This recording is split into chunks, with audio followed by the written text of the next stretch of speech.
अगर जानब माशूक नबाशद का शाशे तालिब आशिक बेचारा नरसद बजाए। ओ माबूद गो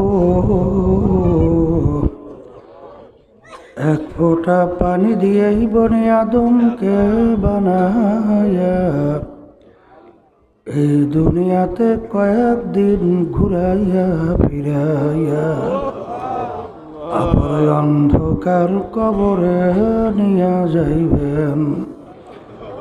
এই দুনিয়াতে আর কাহাকেও থাকতে দিবেন না। ভাই বলি বন্ধুরে বলি কেউ তো আপন না। ভাবিয়া চিন্তা করিয়া দেখিলাম মহুলা ওই অন্ধকার কবরে আপনি ছাড়া কেহ আপন হবে না। রব্বানা আতিনা ফিদ দুনিয়া হাসানাতাও ওয়া ফিল আখিরাতি হাসানা ওয়া কিনা আযাবান নার। رب ارحمهما كما ربياني صغيرا سبحان ربك رب العزة عما يصفون وسلام على المرسلين والحمد لله رب العالمين. وعليكم السلام ورحمة الله وبركاته. الحمد لله الحمد لله نحمده ونستعينه ونستغفره ونؤمن به ونتوكل عليه ونعوذ بالله من شرور أنفسنا من يهده الله فلا مضل له ومن يضلله فلا هادي له ونشهد أن لا إله إلا الله وحده لا شريك له ونشهد أن محمدًا عبده ورسوله. أما بعد فأعوذ بالله من الشيطان الرجيم. بسم الله الرحمن الرحيم. ألف لام ميم ذلك الكتاب لا ريب فيه هدى للمتقين الذين يؤمنون بالغيب. صدق الله العلي العظيم. সবাই দুরূদ শরীফ পড়ি। আল্লাহুম্মা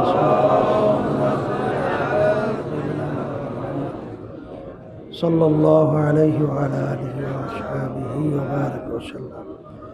اللهم صل على سيدنا ونبينا وشفيعنا وحبيبنا ومولانا محمد صلى الله عليه وعلى آله وأصحابه وبارك وسلم. اللهم صل على سيدنا ونبينا وشفيعنا وحبيبنا ومولانا محمد صلى الله عليه وعلى آله وأصحابه وبارك وسلم. শুকরিয়া আদায় করতেছি মহান রব্বুল আলামিনের দরবারে। চাঁদপুর জেলায় চরমনাই নমুনায় 3 দিন ব্যাপী মাহফিল, শেষ দিন শেষ বৈঠক। আল্লাহ যদি কবুল করেন আখিরে ফজরের নামাজের পরে আখিরে মোনাজাতের মাধ্যমে মাহফিল শেষ হবে। আল্লাহ আমাদেরকে দুনিয়ার সমস্ত কাজ থেকে বিরত রেখে এই ঠান্ডার মধ্যেও কষ্ট স্বীকার করে দিনই মাহফিলে আসার, বসার, আলোচনা করার, শোনার যে তৌফিক দান করলেন, শুকরিয়া তান সবাই বলি আলহামদুলিল্লাহ। অনেক লোকের কানে মাহফিলের দাওয়াত পৌঁছার পরেও সবাই কিন্তু মাহফিলে আসে নাই। আবার তালাশ করলে দেখবেন বহু দূর থেকে কষ্ট স্বীকার করে আমার অনেক ভাইরা মাহফিলে পাগলের মতো সুইটা চলে আসছে। মান জাদ্দা ওয়াজাদা, যে যে জিনিস পাওয়ার জন্য চেষ্টা করে ওই জিনিস সে পাইয়াও যায়। দাদাজান আব্বাজান চরবনের জমিনে শুয়ে আছেন। দাদাজান আব্বাজান বলতেন, দিনই মাহফিলে প্রথম থেকে শেষ পর্যন্ত থাইকা বাড়ি বিদায় হয়ে চলে গেলে আমল নামার মধ্যে কমপক্ষে 50 লক্ষ নেকি এরকম জমা হতেই পারে না। নিয়াত যাদের সহি, আল্লাহকে রাজি খুশির উদ্দেশ্যে যারা মাহফিলে আসছেন, রব্বুল আলামিন তাদের আমল নামার মধ্যে লক্ষ লক্ষ নেকি উদান করবে। আজকে যারা মাহফিলে আসছেন, নিয়াত যাদের সহি, আল্লাহকে রাজি খুশির উদ্দেশ্যে যারা মাহফিলে আসছেন, এই ওসিলায়ও আল্লাহ মাফ করে জান্নাতের ব্যবস্থা করতে পারে। কারণ কিয়ামতের ময়দানে আল্লাহ রাব্বুল আলামিন বান্দাবান্দিকে মাফ করার জন্য ওসিলা তালাশ করবে। যারা আজকে এই ঠান্ডার ভিতরে কষ্ট স্বীকার করে মাহফিলে বসে আছে, হাদিসের ভিতরে আসছে আল্লাহ রসুল সাল্লাল্লাহু আলাইহি ওয়াসাল্লাম বলছেন, মোমেন বান্দাবান্দির একটা কাটার গুতাও যদি লাগে এর মাধ্যমে গুনাহ মাফ হয়। যে ইবাদতের ভিতরে কষ্ট যত বেশি তার সওয়াবও তত বেশি। কিয়ামতের ময়দানে বান্দাকে আল্লাহ মাফ করবে এরকম কোনো আমল নাই। আল্লাহ রাব্বুল আলামিন ডাক দিয়ে বলবেন, ফেরেশতারা দেখো তো বান্দা কোনোদিন তার জীবনে হক্কানি আলেমদের সঙ্গে একত্রে দস্তারখানে বসছে কিনা দেখো তো। তালাশ কইরা দেখবে রব্বুল আলামিন আপনার বান্দা জীবনে একবার হক্কানি আলেমদের দস্তারখানে বসছে, যা এসেছিল ওকে মাফ করে দিলাম। তা কিয়ামতের ময়দানে আল্লাহ রাব্বুল আলামিন বান্দাবান্দিকে মাফ করার জন্য ওসিলা তালাশ করবে। কত লোক আশেপাশে রাস্তাঘাটে দোকানপাটের ভিতরে দুনিয়ার বিভিন্ন গল্পে গুজবের ভিতরে কেনা বেচার ভিতরে লিপ্ত, ঠিক না? অনেকে টেলিভিশন সাইরা ড্যান্স গানের ভিতরে লিপ্ত, কেউ বিভিন্ন হারাম কাজে টাসের আড্ডায়, জুয়ার আড্ডায়, মদের আড্ডায়। সুযোগ ছিল আবার আগামী বছর এরকম মাহফিল হবে আর আসতে পারবে, বহু দূরের কথা। গতবার এখানে মাহফিল আলহামদুলিল্লাহ চরমনায় নমুনায় শুরু হয়েছে। মাঝখানে তালাশ করলে দেখবেন বছরের অনেকেই আজকে দুনিয়াতে নাই। আগামী বছর আমরা আসবো, এ বহু দূরের কথা বাজার, কথা ঠিক না? এই জন্য আল্লাহ রসুল সাল্লাল্লাহু আলাইহি ওয়াসাল্লাম বলছেন, আলী তুমি মৌতকে, মৃত্যুকে কত দূরে মনে করো?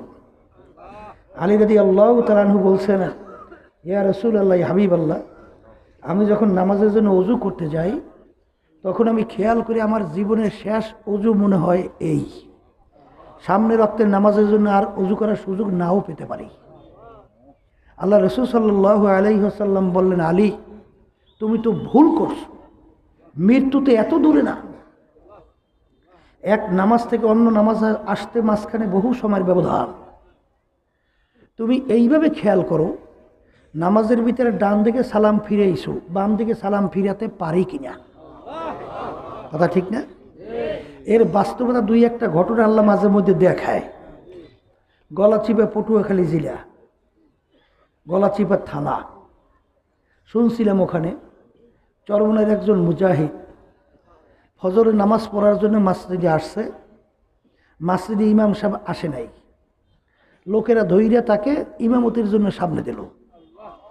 আল্লাহর বান্দা 2 রাকাত নামাজ পড়াইয়া যখন ডান দিকে সালাম ফিরাইল, বাম দিকে আর সালাম ফিরাইল। এরপরে খবর হয়ে গেছে আল্লাহর বান্দা আর দুনিয়াতে নাই। কে কখন কোন সময় কিভাবে রওনা করবে এটা আমাদের কারো জানা নাই, কথা ঠিক না? আজকে বাংলাদেশের ভিতরে শতকরা প্রায় 92 জনের মতো মুসলমান বসবাস করে। এই দেশের ভিতরে আলেম ওলামা তোলাবার অভাব আছে, কথা বলে? কিন্তু সেই দেশের মধ্যে দেখেন কোরআন এবং হাদিসের আলোচনায় বাধার কোনো শেষ না। ওদিকে গান বাজনা, বেহায়াপনা, অশ্লীলতা, এই জুলুম, নির্যাতন, আল্লাহর বিরুদ্ধাচারণ, ইসলামের বিরুদ্ধাচারণের সমাজ সয়লাভ হয়ে গেছে। কথা ঠিক কিনা? এই ব্যাপারে বাধা তো নাই, বরঞ্চ আরো উৎসাহ দেওয়ার জন্য বিভিন্ন কায়দায় কাজ চলছে। আবার সিদ্ধান্ত নেওয়া হয়েছে, শুনলাম প্রত্যেক থানায় থানায় নাকি একটা বড় আকারে সিনেমা হল করবে। কথা বোঝে? বাজানদেরকে বুঝতে হবে যে বাজান, অমাকারও অমাকার আল্লাহ, আল্লাহু খায়রুল মাকিরিন। ওরা ষড়যন্ত্র করবে ইসলাম মুসলমানদের বিরুদ্ধে, আল্লাহ রাব্বুল আলামিনের চেয়ে বড় ষড়যন্ত্রকারী। ওদের সমস্ত ষড়যন্ত্র আল্লাহ নস্যাৎ করে দেবে। কথা ঠিক কিনা? এরপরেও বাজানদেরকে মনে রাখা লাগবে, যারা মাহফিলে আসতে পারে নাই, মাহফিল বন্ধ করার জন্য চেষ্টা করে। কথা ঠিক? আমি বলবো আপনারা যারা আসছেন আর যারা আসে তো নাই, বরঞ্চ ফিরাবার চেষ্টা করে, মুসলমানও কিন্তু দাবি করে। কথা ঠিক কিনা? আচ্ছা বলেন তো, যারা আসে নাই আর যারা আসছে, দেখতে সুরাতে, চোখের দিক থেকে, হাতের দিক থেকে, পায়ের দিক থেকে, অঙ্গ প্রত্যঙ্গ, কোন দিক থেকে পার্থক্য আছে? আছে কোনো পার্থক্য? তাহলে এতক্ষণ ওলামায়ে কেরামদের বয়ান শুনতেছেন, 3 দিন পর্যন্ত শুনতেছেন, একটা জায়গায় পার্থক্য আছে। কি বলেন? একটা জায়গায় পার্থক্য আছে। সেই পার্থক্য জায়গাটা কি? কলব। এই যারা মাহফিলে আসছে আল্লাহর ফজল করে, তাদের কলব আল্লাহ ভালো লাগছে। আর যারা মাহফিলে আসে না, বাধা দেয়, ওদের কলব নষ্ট হয়ে গেছে। কথা ঠিক কিনা? এই জন্য আমার বাজানদেরকে বলবো, মনে করছেন, অনেকে তো বিভিন্ন সময় মন্তব্য করে যে হুজুররাই দেশটারাই খাইল। হুজুরে বলেন না, হুজুবিল্লাহ বলে, কি বলে না? অর্থাৎ হুজুরদের জন্যে উন্নতি, দেশের আধুনিকায়ন, আধুনিকতা এবং বিভিন্ন কায়দায় যে কালচারগুলো আছে, এগুলো বাস্তবায়ন করা যায় না। এরকম একদল আছে না? আমি অনেক সময় বলি, আব্বাজানও বলতেন যে আপনাদের কাছে একটা বিচার রাখলাম, এই দেশের প্রেসিডেন্ট থেকে শুরু করে এলাকার চৌকিদারি পর্যন্ত কোনো জায়গায় হুজুরেরা আছে? কথা কন। সব দায়িত্ব পালন করে খাজুরেরা। দেশ চালাইলো খাজুরেরা, দেশ হুজুরেরা খাইলো কিভাবে? দেশ যে কারা খাইছে তা তো পেপার পত্রিকা খুললেই আমরা দেখি। দেশ হুজুরেরা খায় না, দেশ খাইছে খাজুরেরা। কথা ঠিক না? তা হুজুরদের বিরুদ্ধে লাগলো কেন? লাগার পিছনে কারণ আছে তো। এই আমেরিকা সহ পাশ্চাত্য দেশগুলো, প্রেসিডেন্ট থেকে শুরু করে এলাকার চৌকিদার পর্যন্ত কেউ দাবি করতে পারে না সন্তানটা আমার। নাউজুবিল্লাহ। কথা বোঝেন? ওরা এইভাবে অবাধভাবে চলাফেরা করতে পারে না। হুজুররা কলে বাজান এইভাবে চলল না, খবরদার, এর ভিতর কিন্তু আরাম নাই। হারামে কি নাই? হারামে কি নাই? আরাম নাই। আজকে দেখেন পাশ্চাত্য দেশগুলো, ওদের দুনিয়াতেও শান্তি নেই, আখেরাতেও কোনো শান্তির ব্যবস্থা নাই। আছে? ওই আমরা বরিশালের খড়, খড় শোনেন, ওই যে পশু ওই ফসল খাইলে খড়ে নিয়ে আটকায় না, এটা কি কয় আপনার দেশে? খড়ই তো কয়। হ্যাঁ, বিদেশে খড় বানাইছে। এই খড় কিন্তু পশু, ছাগল, গরুর খড় না। অর্থাৎ বাপ মা যখন বুড়ো হয়ে যায়, তখন তাদেরকে নিয়ে খড়ের ভিতরে বাঁধে রাখে। মানে ওরা মনে করে বাপ মা এখন বুড়ো হয়েছে, আমাদের জন্য এখন বোঝা। এই জন্য বোঝা ছুড়াবার জন্যে নিয়ে খড়ের ভিতরে আটকেই রাখে। এই হইল ওদের আচরণ, ওই হইল ওদের কালচার, এই হইল ওদের মানবতা, এই হইল ওদের আন্তরিকতা। বলেন কথা ঠিক কিনা? ওই আমার বোনের কাছে শুনছিলেন যে একটা মহিলা, ওই বিদেশি, এখন বুড়ো হওয়ার পরে এখন ওর সাথী হয়েছে একটা কুত্তা, আর কিছু নাই। ওই কুত্তাটা নিয়ে চলে আর 2 চোখ দিয়ে পানি পড়ে। কিরে ব্যাপার? ও মন্তব্য করতেছে, আমার যখন জওয়ানি ছিল, যখন আমার সৌন্দর্য ছিল, যখন আমার এই চেহারার ভিতরে আকর্ষণ ছিল, তখন আমার কত মূল্য, কত দাম। আর এখন আমার চামড়া ধোতরা হয়ে গেছে, বুড়ো হয়ে গেছে। এখন আমার আর কোনো সমাজে মূল্য নাই। এখন আমার সাথী বলতে একটা কুত্তা ছাড়া আর কিছু না। এই হলো মানবতা। আর মুসলমানদের নিয়ম কি? এই যখন বাপ মা বুড়ো হয়ে যায় তখন তাদের খেদমত আরো বাড়াইয়া দেয়। কথা ঠিক? খেদমত বাড়াই দিয়া বাপ মা তখন দুই চোখের পানি সেইরা দিয়া রব্বুল আলামিনের দরবারে বলে, মালিক আমার এই সন্তানটা আমার জন্য এই কষ্ট করছে, আল্লাহ তুমি ওর উপরে দয়াবান হও, ওকে দুনিয়া বা আখিরাতে শান্তির ব্যবস্থা করে দাও। বাপ মা যখন সন্তানের জন্য অন্তর করে দোয়া করবে, আল্লাহ রাব্বুল আলামিনের দরবারে এই দোয়া কবুল হয়, ওই সন্তান দুনিয়াতেও শান্তি পায়, আখিরাতেও মুক্তি পাবে ইনশাআল্লাহ। কথা ঠিক কিনা? এই জন্য আমার বাজানদেরকে বলবো, বর্তমানে বাংলাদেশের মধ্যে এত মুসলমান, এত উলামায়ে কেরাম থাকার পরেও আজকে এই দুর্দশা কেন চলছে? বাজান, আজকে শিক্ষাঙ্গন থেকে ইসলামী যে শিক্ষাগুলো আছে ওরা এই উঠাইয়া দেওয়ার বিভিন্ন নীল নকশা অঙ্কন কইরা ছোট ছোট বাচ্চাদের জেহেনের ভিতরে, ব্রেনের ভিতরে ইসলাম মুসলমান উলামায়ে কেরামদের বিরুদ্ধে বিভিন্ন কটাক্ষমূলক একটা পরিবেশ জেহেনের ভিতরে তৈরি করে। যারা বলেন কথা ঠিক না? এই জন্য আমার বাজানদেরকে বলবো, আমি অনেক সময় বলি যে শিক্ষা দুই প্রকার। কয় প্রকার? একটা হলো দুনিয়ামুখী শিক্ষা, নিছক, আর একটা হলো দুনিয়া এবং আখিরাতমুখী শিক্ষা। কথা কন না কা?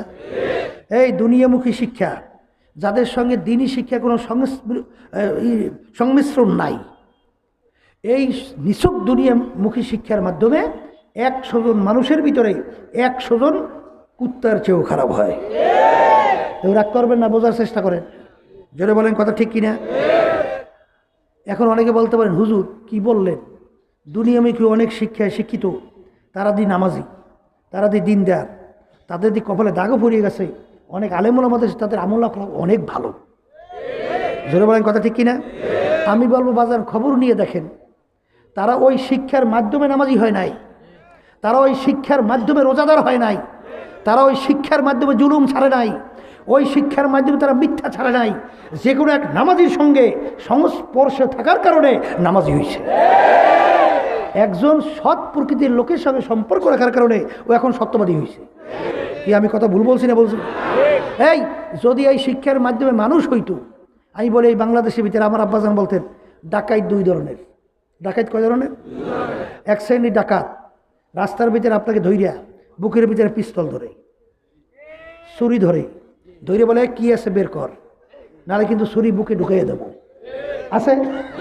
এই থেকে বলে কি কথা কন? ডাকাত বলে না? বলে না?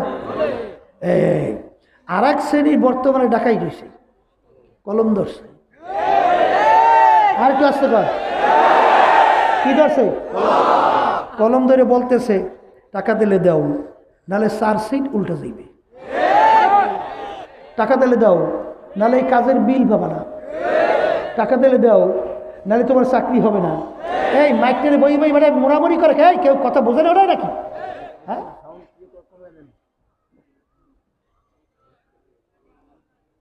আচ্ছা বলেন তো, যারা স্রেফ দুনিয়ামুখী শিক্ষায় শিক্ষিত হইল, দিনী শিক্ষার তাদের সংস্পর্শ হয় নাই, দিনী শিক্ষার সাথে তারা জড়ায় নাই, এরকম ওই পিস্তল ছুরি ধরে ডাকাতি আর কলম ধরে ডাকাতি, এই দুই ধরনের ডাকাত বাদ দেন, মানুষ কয়জন?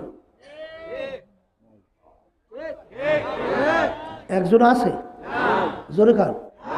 এই বাংলাদেশের টাকাগুলো চুরি করিয়া সব বিদেশে পাঠাইছে কারা? সব হুজুরেরা, সব হুজুরেরা। হ্যাঁ, হুজুরেরা পাঠাইছে।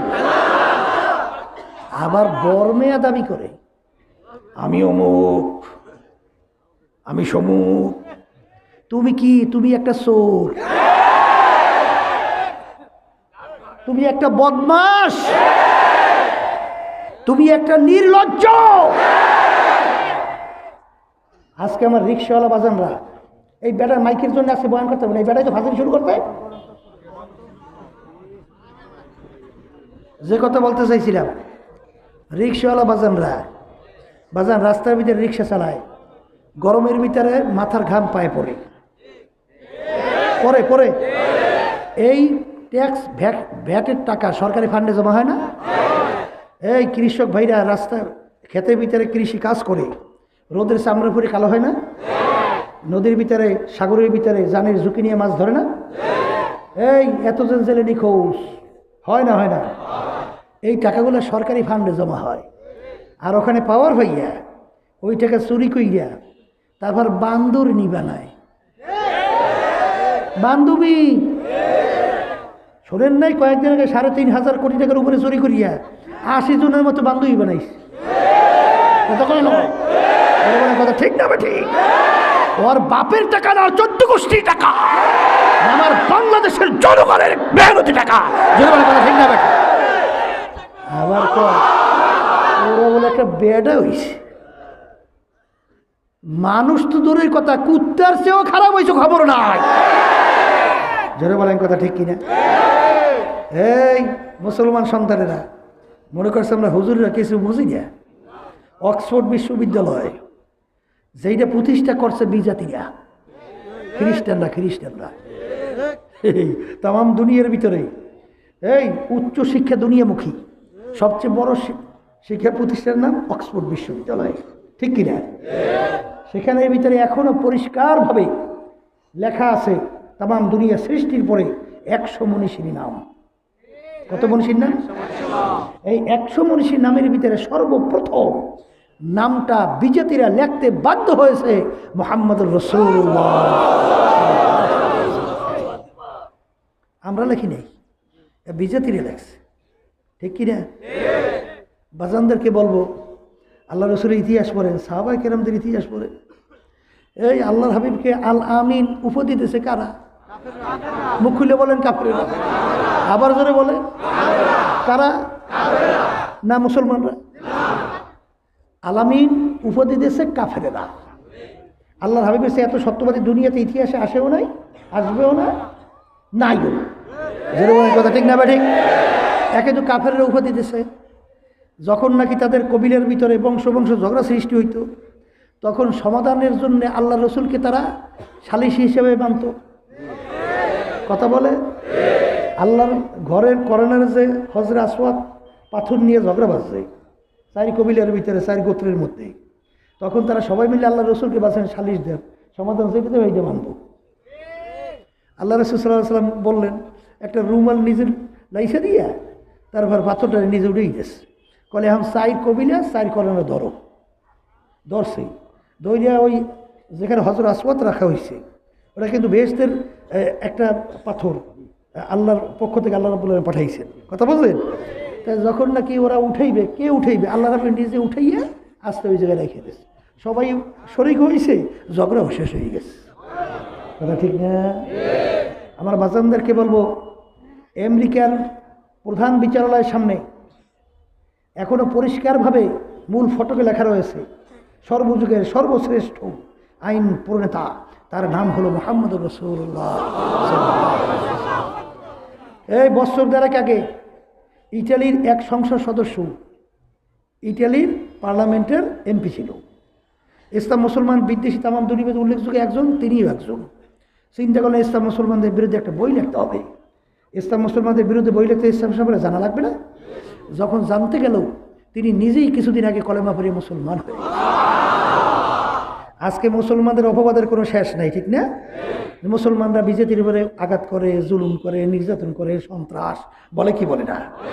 আমি অত উদাহরণে যাব না। এই কিছুদিন আগে ভারতে উল্লেখযোগ্য একটা মিডিয়া, এই ভারত উপমহাদেশ মুসলমানরা ৬৬৫ বছরের মতো রাজত্ব করছে না? ৬৬৫ বছরের মতো। সেখানে মিডিয়া বলতেছে, মুসলমানরা যদি জালেম হতো, অন্য ধর্মের উপরে তারা যদি আঘাত করত, বা অন্য লোক এই ধর্মীয় লোকদের যদি হত্যা করত, তাহলে ভারত উপমহাদেশের মধ্যে ৬৬৫ বছরের মধ্যে একজন হিন্দু অন্য কোনো বিজাতি থাকতে পারত না। তাহলে এত হিন্দু আসলো কোথা থেকে? তাহলে বুঝা গেল মুসলমান অনার্থ কোনো জাতির উপরে কারো উপরে জুলুম করে না। কথা ঠিক না? আল্লাহ রাসূল সাল্লাল্লাহু আলাইহি ওয়াসাল্লাম বলছেন যে মুসলমানদের জান মালের নিরাপত্তা আমাদের। কথা কয় না? জোরে বলেন কথা ঠিক কিনা? এই জন্য আমার বাজারদেরকে বলো, ইসলাম সম্পর্কে বোঝে না। এই যে আমি বলছিলাম যে দুনিয়ামুখী শিক্ষার মাধ্যমে শতকরা ১০০ জন কী হয়? অমানুষ হয়। তার বাস্তব নমুনা আমি অনেক সময় বলি। আমাদের পাশের রাষ্ট্র এই মায়ানমার, মুসলমানদের উপরে যে তাম দুনিয়ার ইতিহাস বিরল যে জুলুম করা হইল, আমার মুসলমান বাবাদের উপরে, আমার মাদের উপরে, আমার যুবকদের উপরে, আমার মায়ের কোলের বাচ্চারা দুধ পান করতেছে, সেই বাচ্চাটাকে টাইনা ছুরি দিয়ে টুকরা টুকরা কইরা রক্ত দিয়ে ওরা গোসল করে হোলি খেলায় মত্ত হয়। বলুন তো এটা কি মানুষের কাজ না অমানুষের কাজ? এটা মুখ খুলে কথা বললেন। মুসলমানদেরকে সাগরের ভিতরে জানেন নিরাপত্তাহীন অবস্থায় ভাসাইয়ে দিচ্ছে, কথা ঠিক? এটা কি মানুষের কাজ না অমানুষের কাজ?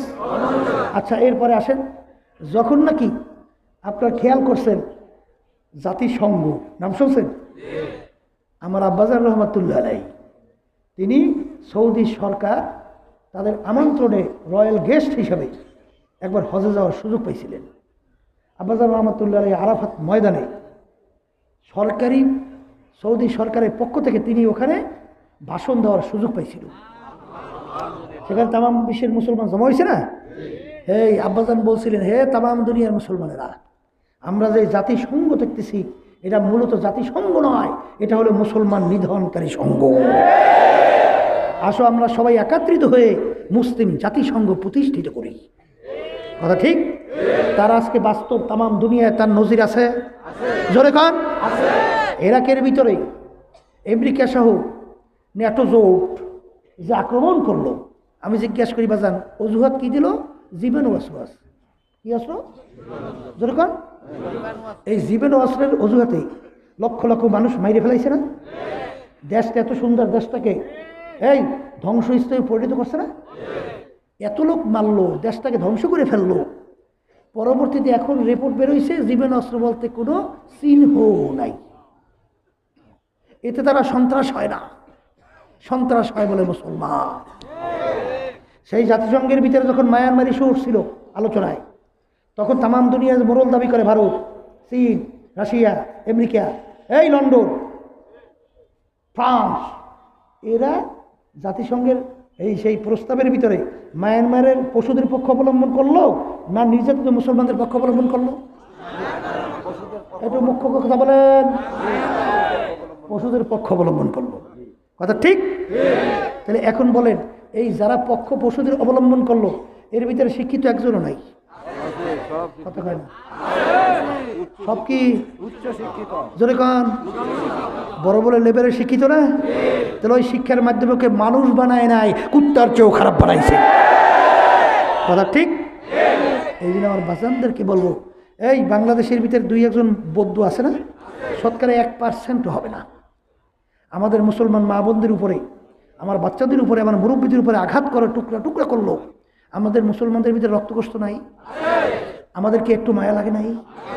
আমরা এর প্রতিশোধ হিসাবে যদি ওদের উপরে চড়াও হতাম, ওদেরকে নাস্তা করার ভাগেও দোকানে পাওয়া যেত না। কিন্তু আমরা কি চড়াও হয়েছি? জোরে কান। চড়াও হয়েছি? কারণ চড়াও হয়নি কেন? দোষ করছে ওরা, এরা তো আর দোষ করে না, কথা বলে। এই বিবেক এই ফিরে রাখলো কোন নীতি আদর্শ? জোরে বলেন, আবার জোরে বলেন। এই জন্য আমার বাজানদেরকে বলবো, যারা মুসলমানের ঘরে জন্মগ্রহণ করিয়া পাশ্চাত্য বিজাতিদের পায়খানা প্রস্রাবে পাচার খাইছেন, আমি সেই বাজানদেরকে বলবো, বাজান দুনিয়াতেও শান্তি নেই, আখেরাতেও মুক্তি না। জোরে কোন কথা ঠিক? এই জন্য আমি বুঝের জন্য মনে করছিলাম আমরা হুজুর কিছু বুঝি না, টুপি মাথায় দেয় বলে মাথায় কিছু থাকে না, সব আগো মাথায় সব উঠতে, চুল মোটেও নাই, চুল এখন বুদ্ধি মাথায় যে নামে জীব বেরিয়েছি, এখন নাম রাখছে বুদ্ধিজীবী। কি নাম রাখছে? অর্থাৎ মাথায় এখন বুদ্ধি নেই, আইসে বলে জিববে, এখন বুদ্ধিজীবী। এর জন্যই তো আবল তাবল কথা কয়। মাথা থাকলে তো কথার মার্জিন থাকতো, কিন্তু এখন মাথায় তো আর বুদ্ধি নেই, বুদ্ধি এসে জিববে, যা মনে কথা কয়, এর নাম হয়েছে বুদ্ধিজীবী, কথা কয় না। একটাও মানুষের চরিত্র নাই, যদি বলেন কথা ঠিক।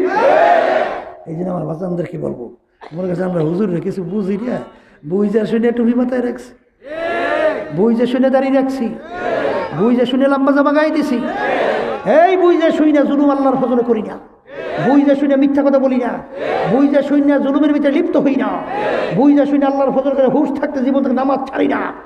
কারণ কি? ভালো করে চিন্তা ভাবনা করে দেখছি কোরআনুল কারীম সত্য। জোরে কন, জোরে কন, কোরআনুল কারীম আবার জোরে কন সত্য। তাই কোরআনুল কারীম যদি সত্য হয়, বাজানদেরকে বলবো দুনিয়ার জিন্দিগিটা হলো মুসাফির খানা। জোরে কন, মুসাফির হামে হা সব হ্যায় কবর আখের ঠিকানা, মুসাফির হামে হা সব হ্যায় কবর আখের ঠিকানা, कोई आगे रवाना है कोई पीछे रवाना। দুনিয়াটা মুসাফির খানা। জোরে কন, জোরে কন, জোরে কন, কথা ঠিক দেবেন। এই জন্য আমার বাজানদেরকে বোঝার জন্যে আমি কোরআনুল কারীমের শুরুর আয়াত তেলাওয়াত করছি। যারা মানুষ তারা কিন্তু বুঝবে, আর যারা মানুষের সূরাতে পশু ওরা কিন্তু বুঝবে না। জোরে বলেন কথা ঠিক কিনা? আল্লাহর হাবিব সাল্লাল্লাহু আলাইহি ওয়াসাল্লাম তার থেকে প্রায় 32-এর মতো মুআজিজা প্রকাশ পাইল। কত? প্রায় 32-এর মতো। বাজান আল্লাহর হাবিবের দরবারে একটা মায়ের দুধ পানকারী বাচ্চা নিয়ে আসে দোয়ার জন্যে। মায়ের দুধ পান করে বাচ্চা। আল্লাহ রসুল বাচ্চাটাকে দেখে মিসকি মিসকি হাসে, মিসকি মিসকি হাইসে আল্লাহর রসুল বাচ্চাটাকে প্রশ্ন করলো, হে বাচ্চা বলো তো আমি কে? কারে প্রশ্ন করছে? দুধ পানকারী বাচ্চা। আল্লাহর কুদরত, বাচ্চার জবান খুইলা গেল। বাচ্চা বলতেছেন আপনি মুহাম্মদুর রাসূলুল্লাহ সাল্লাল্লাহু আলাইহি ওয়াসাল্লাম। এই ঘটনা কিন্তু আবু জাহাল মার্কারা শুনছে, দেখছে, এরপরে ওদের কিন্তু ঈমান নসিব হয় না। এরকম আল্লাহর হাবিবের জমানায় কিন্তু আবু জাহাল মার্কা ছিল, মাঝখানেও গেছে, বর্তমানেও আছে, কিয়ামত পর্যন্ত থাকবে। এরা কিন্তু বলবে না। বাজান যদি না বোঝো আমাদের করার কিছু নাই রে বাজান। কারণ আল্লাহ রসুল সাল্লাল্লাহু আলাইহি সাল্লাম যখন দেখলেন কাফেররা ঈমান আনে না, হেদায়েত নসিব হয় না, আল্লাহর হাবিব এমন পরেশান হয়ে গেল, মনে হয় নিজে ধ্বংস হয়ে যাবে। আল্লাহ রাব্বুল আলামিন আয়াত নাযিল করে, রাসূল আপনাকে তো আমি দারোগা কইরা পাঠাই নাই, ওরা না মানলে আপনি জোর করে মানাবেন, এর জন্য তো আপনাকে দুনিয়া আমি পাঠাই নাই। আপনাকে দুনিয়াতে পাঠাইছে শুধুমাত্র দাওয়াত পৌঁছাইয়া দিবেন। ওরা মানে বা না মানুক এটা বসবো আমি মাওলা ওদের সঙ্গে। এই জন্য দেখবেন ওলামায়ে কেরাম অনেক সময় বয়ান করার পরে বলেন, ওমা আলাইনা ইল্লাল বালাগ, আমার দায়িত্ব তোমাদের কাছে পৌঁছাইয়া দিলাম, মানো বা না মানো এটা বসবা মাওলার সঙ্গে। জোরে বলেন কথা ঠিক কিনা? তবে বলতে পারেন হুজুর এত বাধা, এত জেলের ভয়, এত নির্যাতন জুলুম, এরপর জান যাওয়ারও ভয়, তারপরও পিছনে আপনারা কেন ছাড়েন না? বাজার না ছাড়ার পিছনে কতগুলো কারণ। একটা 2-2.5 বছরের বাচ্চা পানির ঘাটলায় যাইয়া পেয়ালা নিয়া পানি পাইয়া খেলা করে, পানির খেলায় বাচ্চা খটখট খটখট করিয়া হাসে। ঘাটলায় আর কোনো লোক নাই, বাচ্চা তো পানির খেলার মজা পাইয়া ঘাটলা থেকে যাইতে চায় না। যখন একটা বুঝদার মানুষ ঘাটলার পাশ থেকে রওনা করবে, তাকাইয়া দেখবে ঘাটলা বাচ্চায় পানির খেলার মজা পাইয়া খটখট করে হাসে। ঘাটে অন্য বুঝদার কোনো লোক নাই। যার ভিতরে মানবতা আছে সে কি ওই বাচ্চাটাকে একটা পানির ঘাটলায় কি রাইখে যাইতে পারবে? বাজার সে জিব্বায় কামড় দিয়ে দৌড় মারবে, দৌড় দিয়া যাইয়া বাচ্চাটাকে ধরবে। বাচ্চাকে ধরার সঙ্গে সঙ্গে ওর পানির খেলার মজা ছুইটে গেল। ও জোরে জোরে চিল্লায় পানির পাশ থেকে যাবে না, ও ধইরা ওই বুঝদার লোককে লাথি মারে কামড় দেয়, পানির পাশ থেকে যাইতে চায় না। তখন ওই বুঝদার ডাক দিয়ে বলে, বাচ্চা রে বাজান তুমি তো বোঝো না, পানির খেলার মজা পাইয়া তুমি পানির পাশ থেকে যাইতে চাও না, কিন্তু তোমার পানি সম্পর্কে তোমার জানা নাই। তুমি পানি নিয়ে খেলা করতে করতে খোদা না কাজটা যদি টুকরে পানির মধ্যে পড়ে যাও বাজান, আর তো বুঝি কোনোদিন পড়বা না।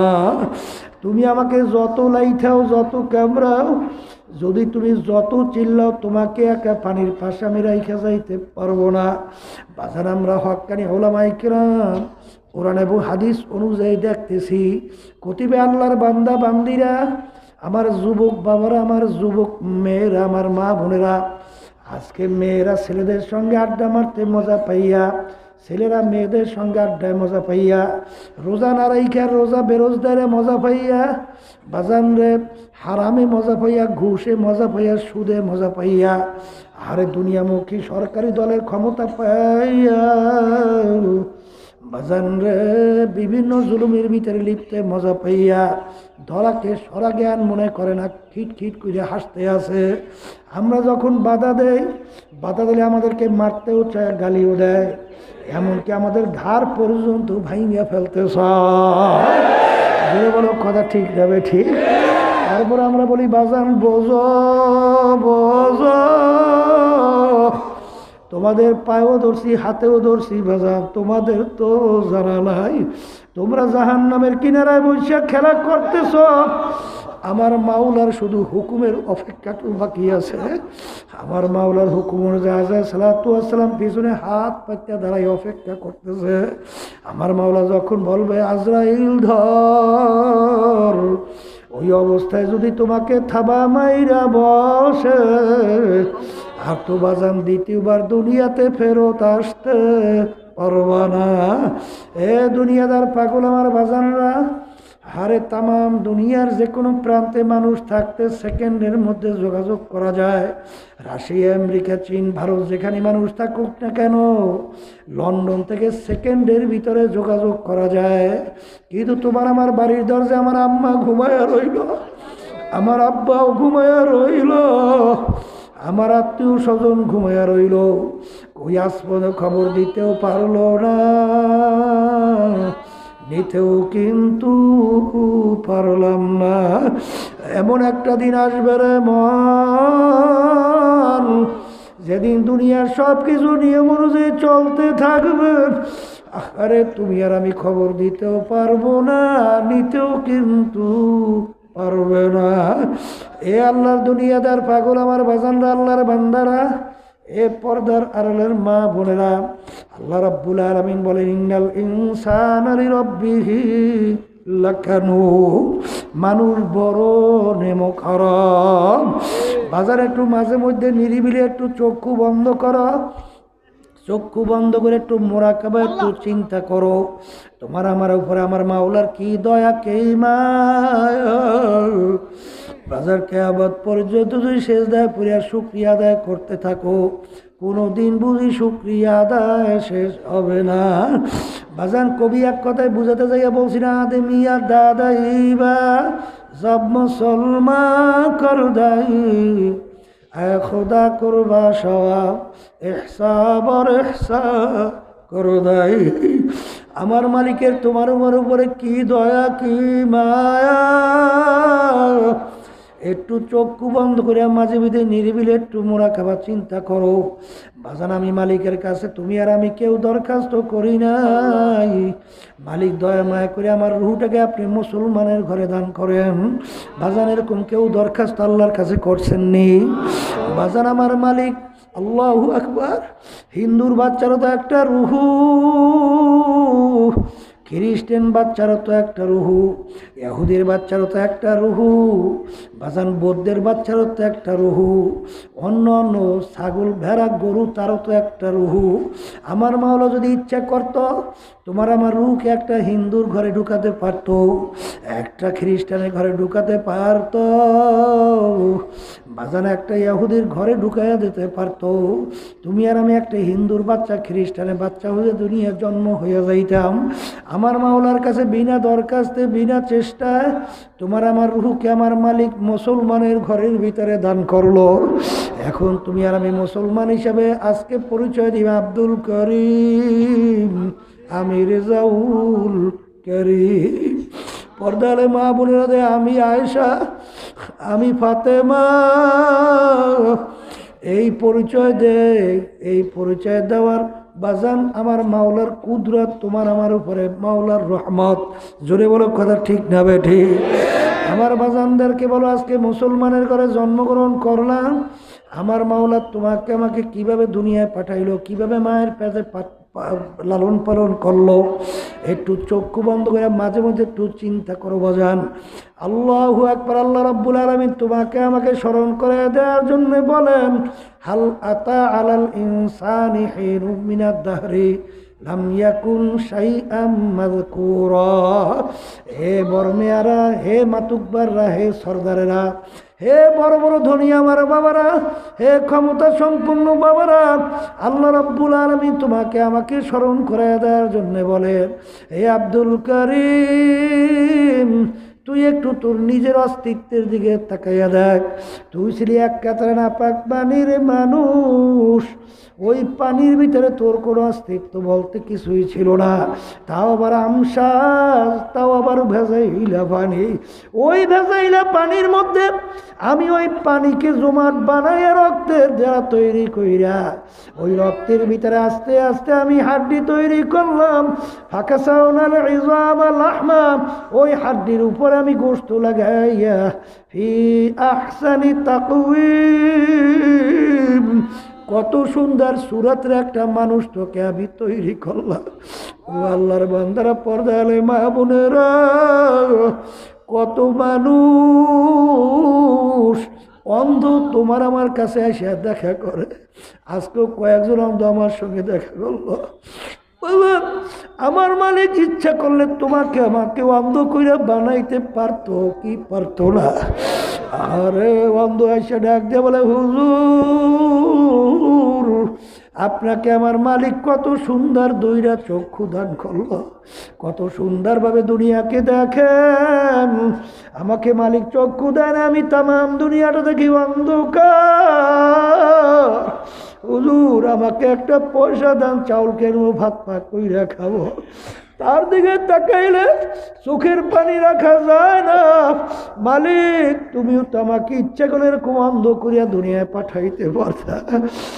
আরে তখন আমাকে ডাক দিল, আল্লাহ, তুমি আমাকে কত সুন্দর দুইটা নেমাত দান করলা, চক্ষু দিয়া তামাম দুনিয়া দেখি। এই নেমাত কে দান করলো? কত বোবা মানুষ তোমার আমার সামনে আউ আউ কইরাছিল। হ্যাঁ, ওর বুকে কত জ্বালা, ওর মনের ভাব প্রকাশ করতে পারে না। আর তোমাকে আমাকে আমার মালিক আল্লামাহুল বায়ান, তোমাকে আমাকে কথা বলার শক্তি দান করলো। হে নেমুখ হারামের দলেরা, আমার মালিকের কত দয়া, কত মায়া তোমার আমার উপরে একটু চিন্তা করো। আমাদের শরীরের ভিতরে বিভিন্ন জায়গায় গোশত আছে না নাই? সব গোশত কি কথা বলতে পারে বাজান? জিহ্বাও তো একটা গোশতের টুকরা। ওই গোশতের টুকরা অনার্গল 24 ঘন্টা বেদরক কথা বলতে থাকে। জিহ্বা কোনোদিন ব্যথা হয় না।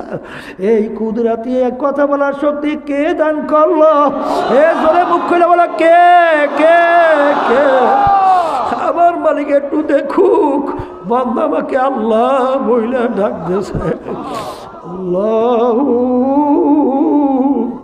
বাজান, এক আল্লাহর বান্দা মসজিদের ভিতরে যাইয়া মাওলার দরবারে 2 চোখের পানি চাইরা কান্দে আর বলে, মালিক, তুমি আমাকে এমন গরিব বানাইলা, আমাকে এক জোড়া জুতা কেনার তৌফিক দাও নাই। আমি জুতা ছাড়া হাঁটি, আমাকে এক জোড়া জুতার তৌফিক দাও নাই কেনার।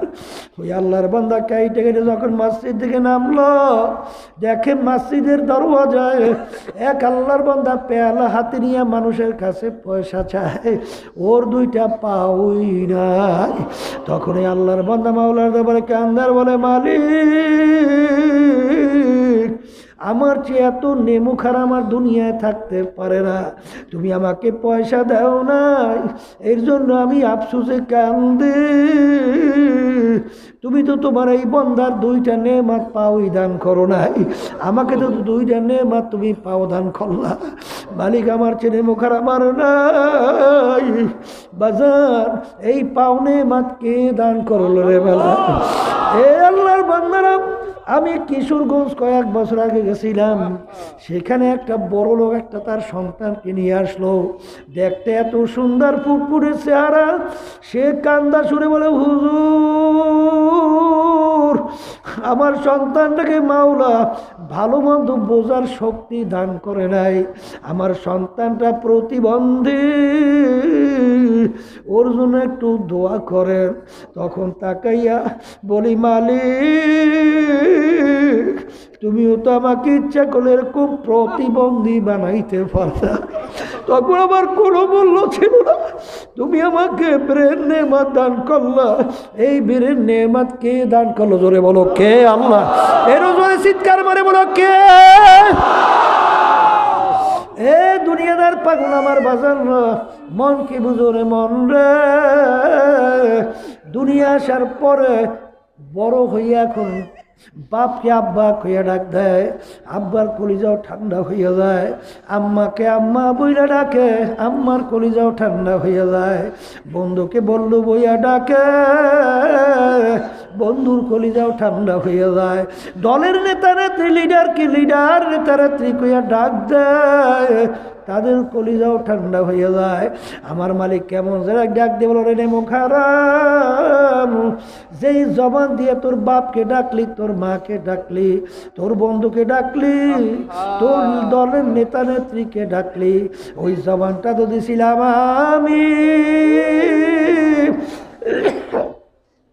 আজকে জবান দিয়ে ডাকলে তারা খুশি হইয়া যায়, ওই জবান দিয়ে যদি তুই একবার আমাকে আল্লাহ বইলা ডাক দিতি, আমার কুদরাতি কলিজারা ঠাল্লা হইয়া যাইত।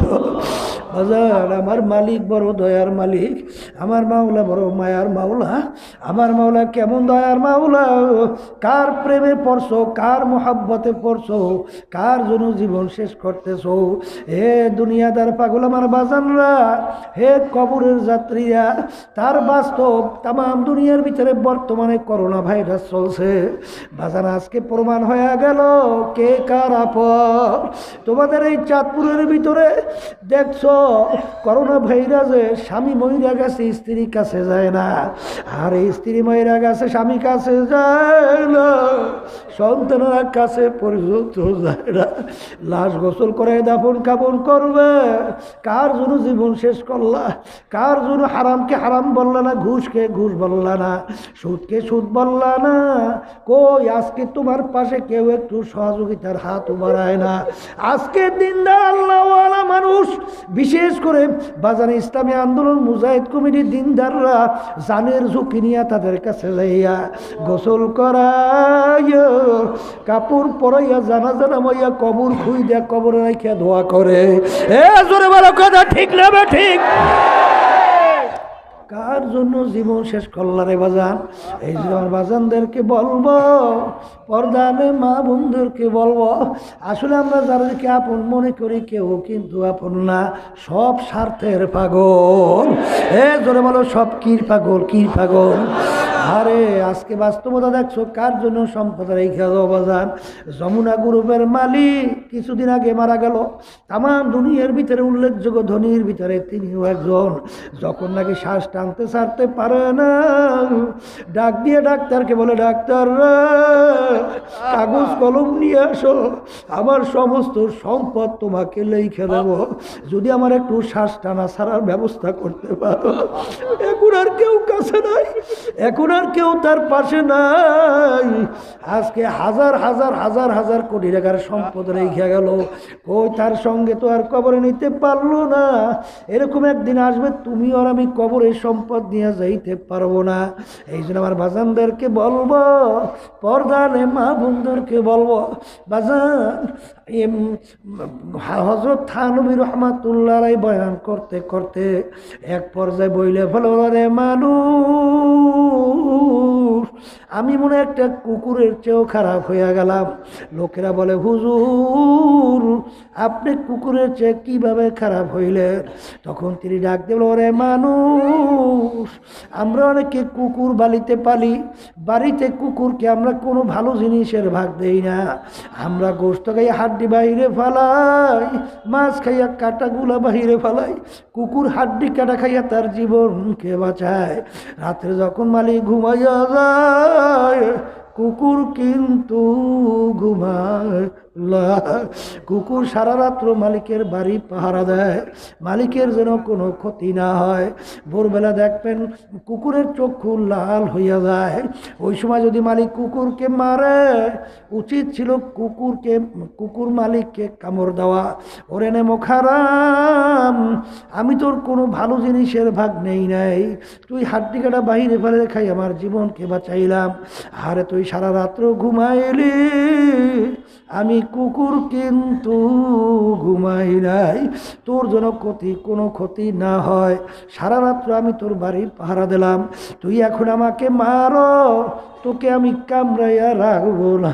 কুকুর কিন্তু তা করে না, কুকুর লাশটাকে পেটের নিচে ঢুকাইয়া কান ধরে একটু নিচের দিকে নামাইয়া, চক্ষু ধরে একটু বুঝু বুঝু, মাথার একটু কাজ কইরা বাজান মালিকের দিকে করুণ দৃষ্টিতে তাকাইয়া করুণ সুরে ঘেউ ঘেউ ঘেউ কইরা ডাকে।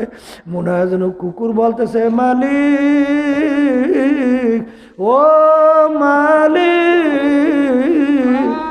তুমি আমাকে মাইরো না, তুমি আমাকে মাফ কইরা দাও। থানবী রহমাতুল্লাহ বলে, মানুষ কুকুরটাও মালিক চিনল, আর তুমি আর আমি মানুষ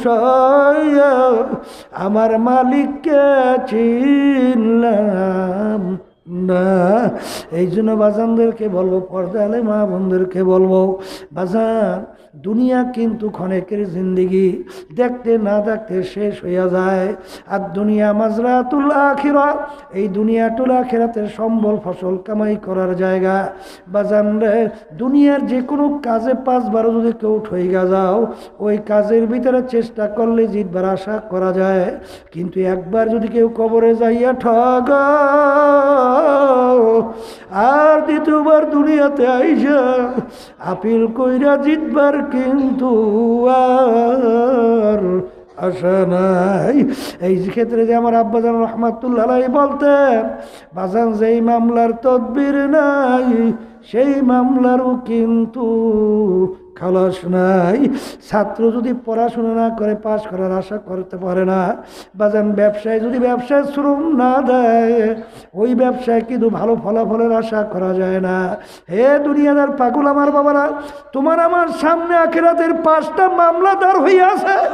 ওই মামলায় যদি দুনিয়ায় থাকা অবস্থায় শ্রম তদবির না করো, ওই মামলায় কিন্তু ভালো ফলাফলের আশা করা যায় না।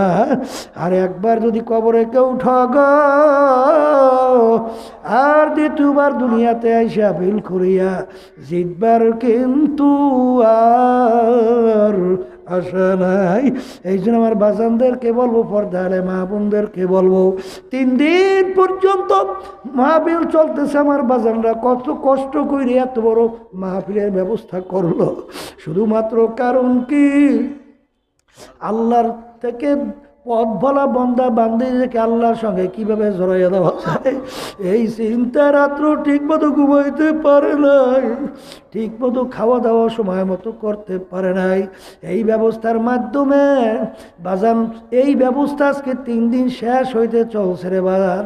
আবার আগামী বছর আল্লাহ কবুল করলে আসব, আর তোমরা আসবা বহু দূরের কথা, বাকির নাম কিন্তু ফাঁকি। এই মালিক যখন মাহফিলে নিয়ে আসছে, মালিকের কাছে 2 চোখের পানি চাইরা গুনার কথা মনে কইরা যদি ডাক দেওয়ার মতো ডাক দিতে পারো, আমার মালিক শুধু তোমার আমার গুনাহ মাফ করবেন তাই না, এমনকি গুনাহকে নেকের দ্বারা পরিবর্তন কইরা দেবে। আল্লাহুম্মা আমিন। এই ঘরের মেয়ে লোকেরা হাত উঠাও, গুনার কথা মনে করো, দুই চোখের পানি ফালাও, মাওলার দরবারে কাঁদো আর মাওলার দরবারে মাপ চাও। যদি কান্না না আসে মন কি বুঝো রে মন, একদিনে ঘরের দরজা দিয়ে নতুন বউ হয়ে উঠছিল রে মন। কত মেয়ে লোকে শরবত খাওয়াইলো, কত মেয়ে লোকে বাতাস করলো, আবার এমন একটা দিন আসবে এই ঘরের দরজা দিয়া মরা লাশ হইয়া বের ছেলে কানবে মামা করে, মে কানবে মামা করে, জবাব তো আর দিবে না। আল্লাহ আপনি একটু মাঠের দিকে তাকাইয়া দেখেন আপনার বান্দারা কিভাবে কান্দে। মালিক আমাদের ছেলেও মরে নাই, মেয়েও মরে নাই, গুনাহ করে বসছি রে, মাফ করে দেন গো মাওলা, মাফ করে দেন। হে আল্লাহর বান্দারা জোর করে কান্দেন, জোর করে কান্দেন। সন্তান মারা গেলে চোখে পানি আসে, সম্পদ নষ্ট হয়ে গেলে চোখের মধ্যে পানি আসে। তোমার আমার গুনার কারণে জাহান্নামের আগুন জ্বলছে, ওই জাহান্নামের আগুন চোখের পানি সারা ঠান্ডা বেলা। আল্লাহ আল্লাহ আল্লাহ আল্লাহ আমাদের দিলকে আপনি নরম করে দেন। আল্লাহ আপনি আমাদের জীবনে গুনাহ খাতা মাফ করে দেন। আল্লাহ আমাদের আম্মা আব্বা আত্মীয় স্বজন যে যার কবরে শুয়ে সবার কবরকে বেহেশতের বাগান বানায়। আল্লাহ সব আপনি সুবর্দ করলাম, দয়া মায়া করে আপনি কবুল করে নেন। আল্লাহ মাহফিলকে আপনি হেদায়েতের জরিয়া বানাইয়া দেন। আল্লাহ দিনের সহি বুঝ আপনি আমাদেরকে দান করেন। আল্লাহ যাদের ইসলাম মাহফিল হইল চেষ্টা কাটি সাহায্য করলো, আমরা যারা মাহফিলে উপস্থিত হয়ে গেলাম আমাদের সবার উপরে খাস মেহেরবানি নাযিল করেন। আল্লাহ সুবহান রাব্বিকা রাব্বিল ইজ্জাতি আম্মা ইয়াসিফুন ওয়া সালামুন আলাল মুরসালিন আলহামদুলিল্লাহি রাব্বিল আলামিন। এখন শোনেন, সবাই বসেন, একটু সবাই তওবা করেন। এখানে অনেক আল্লাহর খাস বান্দা